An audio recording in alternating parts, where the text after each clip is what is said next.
pitch.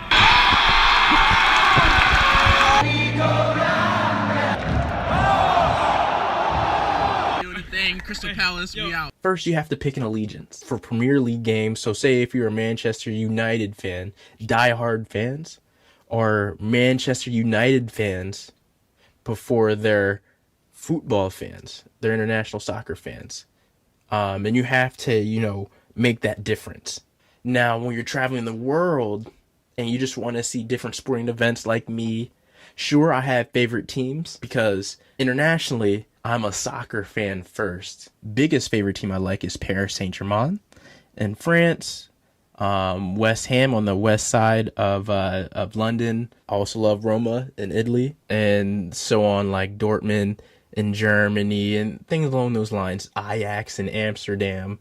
So I like those type of teams. So when I'm in those countries, I'll most likely go see those teams plays as a fan for those teams. It's a little bit more okay for me, I guess, to, wear another team's jersey while I'm traveling around, because I'm not claiming to be a true fan of a team, diehard as I would claim being a Philadelphia Eagles fan in American football. Back to what I was saying. Sorry about that rant. You gotta pick an allegiance. So if you're in London, you have 6 major teams to choose from if you want in the Premier League.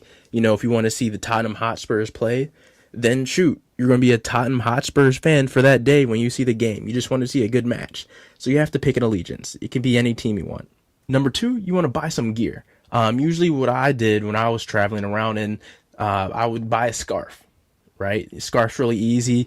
$15, 15 pounds, 15 euros, really cheap. You can get a guy off the street to sell you one, and you can go in with that scarf, and then boom, you're a fan. You don't have to have a jersey, but you know what?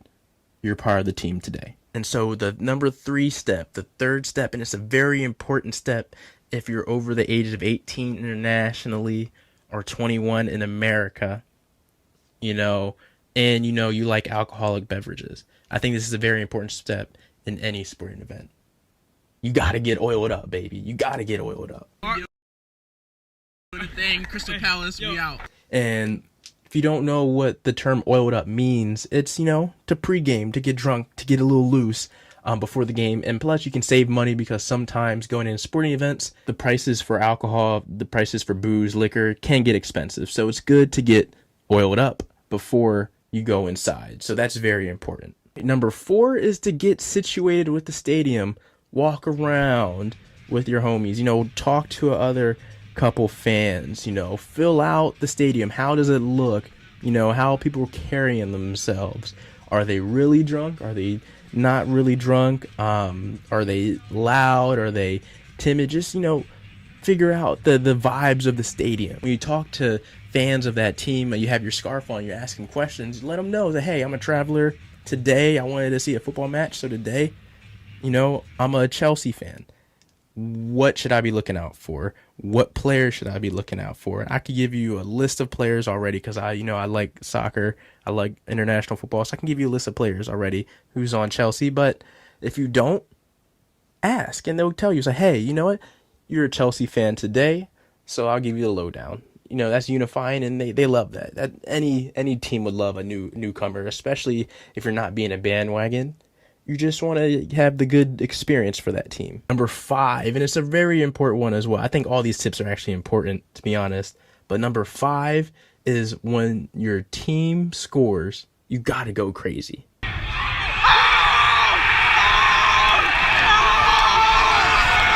You have to go ballistic. You have to go bananas. You have to jump up and down. You have to scream. That's the only way to do it. That is the only way to do it. Literally the only way. That's part of the experience. There's a feeling of adrenaline and excitement and joy when your team scores and everybody around you is high-fiving. You want to find somebody to share the moment with, because especially in the sport of international football, goals come at a premium. You might only see 2 goals the whole day. Shoot, you might not see any goals. It could be definitely 0-0.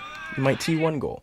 So when a team scores, it's very big, because you don't have a lot of those moments in the 90 minutes. Number 6, perform the team's victory cry or celebration chant to the best of your abilities. You know, every team has one, very traditional. A lot of the true fans know it by heart. And obviously you're traveling around, you don't know it. You could look it up online, but you probably still don't know it by verbatim that they do.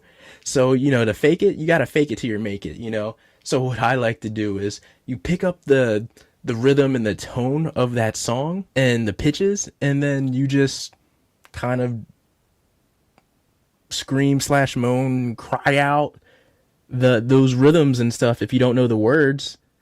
So let me give you a little example. I don't see. I'm not really saying shit. I'm not saying shit, but if the tone matches, it's okay. Nobody's really going to pay attention to after you're getting the words right, but you're still along with the ride. And here's a little example of me doing it with Crystal Palace.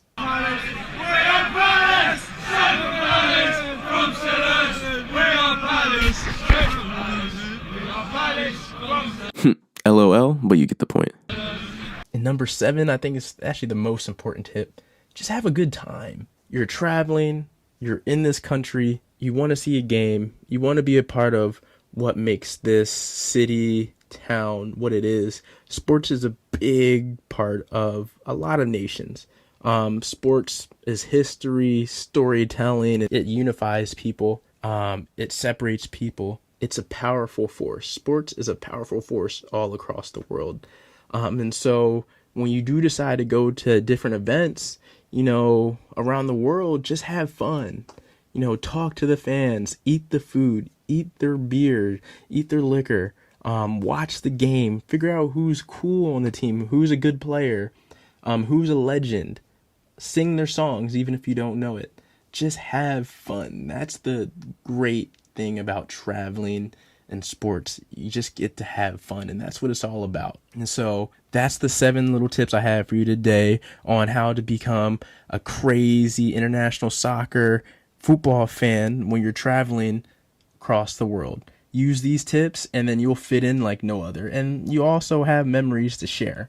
And if you get gear, at least a scarf, you have a memento to every stadium. So that's all I have today for you. Go hit the subscribe button. I'm going to have a lot more content coming, traveling around the world, going to different sports events, and let you know the history and the story behind it all. Once again, my name is Art, D. Arthur Turner the 4th for full. This is Data Productions. Dreams are tangible aspirations. I'll see you next time, Dream Schemers. Deuces.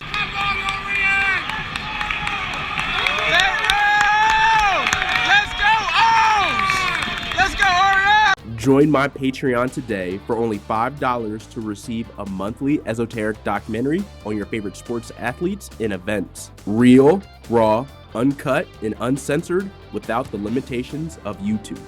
Join today to see the other side of the sports world.